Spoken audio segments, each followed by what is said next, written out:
Welcome back and thanks for staying with us.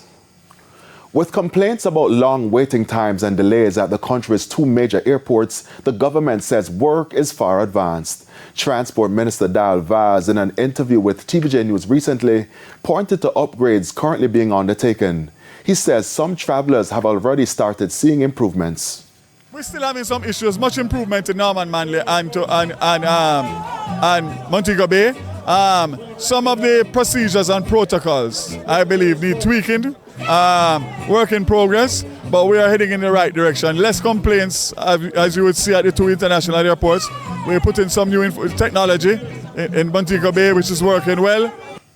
In addition to the work at the airports, Mr. Vaz says focus is also being given to other areas within the transport sector. A lot of work to do in the transport sector, and I'm committed to do that between now and the next election. Vision is one thing. You have to connect the dots in order for the vision to be complete, and that's what we are seeing in Jamaica today, in all aspects. Management of the economy, running of the airports, transport, whether it's the buses, we are looking to make sure that we make Jamaica a safer and better place for people of Jamaica. And it's time for another break. International news when we return.